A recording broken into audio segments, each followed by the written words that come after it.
Big boss season 9 లైవ్‌లో ఈరోజు తనుజ చాలా ఎమోషనల్ అయిపోతుంది. అయితే తనుజని చూసి పాపం కళ్యాణ్ కూడా చాలా బాధపడతాడు. ఇంతకీ ఏం జరిగింది లైవ్‌లో అంటే ఈరోజు కిచెన్‌లో కళ్యాణ్, తనుజ చేయాల్సిన పని అంతా కళ్యాణ్ చేస్తుంటాడు. ఎందుకంటే తనుజకి చాలా హ్యాండ్ పెయిన్ ఉంటుందన్నమాట. 2 రోజులుగా తనుజ పక్క నుండి చెప్తూ ఉంటే కళ్యాణ్ పని చేస్తూ ఉన్నాడు కిచెన్‌లోనే. అయితే ఉదయాన్నే కళ్యాణ్ లేచి ఫ్రెష్ అప్ అయిపోయి కిచెన్‌లో అందరికీ కావాల్సిన పనులు చేస్తూ ఉంటాడు హడావిడిగా.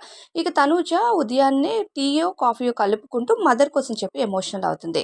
ఇక ఒక సోఫాలో కూర్చొని హ్యాండ్ చాలా పెయిన్‌గా ఉంటుంది గల బ్యాండేజ్ తీసేసి తను చెక్ చేసుకుంటూ హ్యాండ్ పెయిన్‌గా అనిపిస్తుంది అన్నట్టుగా ఎమోషనల్‌గా కూర్చొని ఉంటుందన్నమాట.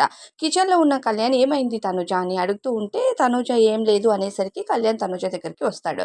వచ్చి "ఏమైంది తనుజ? ఎందుకు అలా ఉన్నావు డల్‌గా" అంటే "లేదబ్బా మార్నింగ్ నుంచి ఈరోజు నాకు మా మమ్మీ బాగా గుర్తొస్తుంది.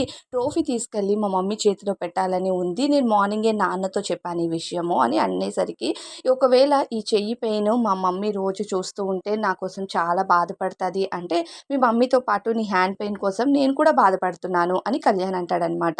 అప్పుడు అవును కళ్యాణ్, అక్కడ మా అమ్మ, ఇక్కడ నువ్వు నా చేతి నొప్పి కోసం చాలా బాధపడుతున్నారు. మా అమ్మ తర్వాత మేబీ నువ్వే నా చేతి పెయిన్ కోసం బాధపడుతున్నావేమో ఈ హౌస్‌లో. అంటే మిగతా కంటెస్టెంట్స్ అందరికంటే కళ్యాణ్ తన కోసం బాధపడుతున్నాడని, తన చెయ్యి నొప్పి కోసం అని తనుజ చెప్తూ ఉంటుంది. నాకు సంబంధించిన పనులన్నీ నువ్వు చేస్తున్నావు అంటే, నా కోసం నువ్వు ఆలోచిస్తున్నావు అనే కదా అర్థం అన్నట్టు కళ్యాణ్, తనుజ ఇద్దరు మాట్లాడుకుంటూ ఉంటారు. అయితే తనుజ చేతి బ్యాండ్‌ని తీసేసి కొంచెం ఆ నొప్పికి సంబంధించిన పెయిన్ సంబంధించిన క్రీమ్ ఏదో అప్లై చేస్తూ మళ్ళీ బ్యాండేజ్‌ని వేయడానికి ఇక కళ్యాణ్ తనుజకి హెల్ప్ చేస్తూ ఉంటాడు. అలానే తనుజ తన మదర్ తన చేతి నొప్పిని చూసి బయట ఎంతగా ఫీల్ అవుతుందో, సో మా మమ్మీ ఇక్కడ నేను పడిన ప్రతి కష్టాన్ని మర్చిపోవాలంటే ట్రోఫీని తీసుకెళ్ళి మా మమ్మీ చేతిలో పెట్టాలి అన్నదే నా కోరిక.